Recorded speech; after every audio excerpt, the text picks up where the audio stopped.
کر رہا تھا، میں بیان کرنا تھا سب چیزیں، میں چھوڑ رہا ہوں آپ کے سامنے عدالت کا بیان کہ جب عزیزان ایمان گلیکسیز کے اندر عدالت پائی جاتی ہے. حد یہ ہے کہ اگر آپ انسان کی جسمت دیکھیے اللہ کی قسم کیا عدالت ہے. کبھی آپ محسوس کیا ہے آپ نے آنکھوں کی جگہ وہی جہاں ہونی چاہیے، کان کی جگہ وہی جہاں کان ہونے چاہیے. تصور کیجیے تھوڑی دیر کے لیے کہ آپ کی آنکھیں یہاں کے بجائے یہاں لگ جائیں. کتنے رشتے ہیں جو شاید ٹوٹ جائیں. کوئی اللہ کو چیلنج کر سکتا ہے؟ پتہ چلا پروردگار کسی کا ایک کان اتنا چھوٹا دوسرا کان ہاتھی جیسا. یہ شہید یعنی اللہ جیسے چاہے گا ماشاء اللہ جیسا چاہتا تمہاری تکلیف کر دے گا. خدا کیسے چاہتا تو روک سکتا تھا. لیکن انسان کے جسم کے اندر کیسی عدالت کرنا ہے. ہاں کان ناک عزیزان ایمان جب یونیورس کے اندر بھی عدالت پائی جاتی ہے، گلیکسیز کے اندر بھی عدالت پائی جاتی ہے، انسان کے جسم کے اندر بھی عدالت پائی جاتی ہے، تو کیا اللہ یہ نہیں چاہتا کہ اس معاشرے میں اور مجتمع میں بھی عدالت قائم ہو؟ انسان ترقی کر کے خوش ہے. آج میں یہ مثال دیتا ہوں، زلزلے کی مثال دوں آپ کو، بات مرتبط کر دوں تاکہ میں اس سے متاثر ہوتا ہوں. آج کتنی بڑی بڑی ٹیکنالوجی ڈیولپ کی جا رہی ہے کس چیز کے لیے؟ تاکہ زلزلے کا پتہ لگا لے زلزلہ کب آئے. کتنی ترقی کی جا رہی ہے مگر ایک ہلکا سے جھٹکا ہے نا سب ختم. ساری جن کو بہت ترقی یافتہ ممالک کہا جاتا ہے ان کی اوقات بتا دیتا ہے زلزلہ کہ تمہاری حیثیت کیا ہے. اور وہ صاحب حالات میں رہا اس دن جس روز زلزلہ ہے اس دن لوگوں کو اللہ ضروری یاد رکھتا ہے. اللہ خیر منائے زلزلہ ہے. تو دنیا ترقیات کر رہی ہے لیکن آپ دیکھ لیجیے اس کے بعد بھی آج تک لوگ پیشن گوئیاں کرتے ہیں زلزلہ آنے کے چانسز ساری چیزیں، مگر آج تک کوئی ایکوریٹ بتا سکا زلزلے کے بارے میں؟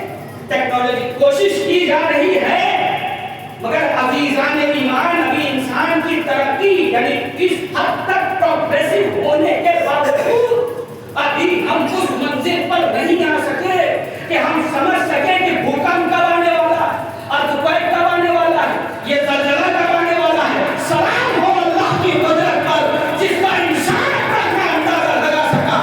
یہی ترقیات بھی کہہ رہی ہے گاؤں کے دربے میں پلنے والی مرغیاں جانتی ہے کہ زلزلہ کب آنے والا ہے. ان کے کھانے سے اندازہ ہو جاتا ہے، ان کے چلنے سے اندازہ ہو جاتا ہے، جانوروں کے چلنے کھانے سے اندازہ ہو جاتا ہے کہ زلزلہ آنے والا ہے. اس کا مطلب یہ ہے تم جس پر ترقی سمجھ رہے ہو وہ تو جانور بھی جانتے ہیں کہ اے اللہ مجتمع کے لیے ہمارے لیے سب سے بڑی ترقی کیا ہے. کہ تمہارے لیے ترقی یہ ہے کہ معاشرے میں عدالت پیدا کرو، تشریف پیدا سلام کریے میرے محمد. بھائی یہ عدالت جس عدالت کی ہم اور آپ بات کر رہے ہیں معاشرے میں عدالت قائم کون کرے گا؟ یہ بھی تو بتائیے بھائی عدالت کون قائم کرے گا؟ اگر صدر اسلام کا نام دیکھے ہم تو ایسے والے بھابی مسائل کھڑے کہ یہ بات انصاف عدالت نہیں کر رہے مگر اس عدالت کو قائم کون کرے؟ میں خود ہی نظر میں یہ چیز ہے تو اپنی زبان سے فوراً کہتی ہے. مشہور واقعہ ہے خلیفہ وقت کا دور ہے، خلیفہ ثانی کا دور ہے. اس طریقے کے دو تین واقعات ہیں، ایک واقعہ نہیں ہے، دو تین واقعات اس طریقے سے موجود. خلیفہ ثانی کے دور میں بھی واقعہ ہے اس طریقے کا، ولید سے متعلق ہے تو خلیفہ ثانی کے دور میں. اس دور میں ایک رسول کے صحابی نے مینوشی کر لی اور یہ بات تمام تاریخوں میں لکھی ہوئی ہے کہ مینوشی بچوں کے لیے شراب کیا ہوں. معاملہ جو ہے وہ کورٹ تک پہنچ گیا، کورٹ سے جو ہے وہ حاکم تک پہنچ گیا.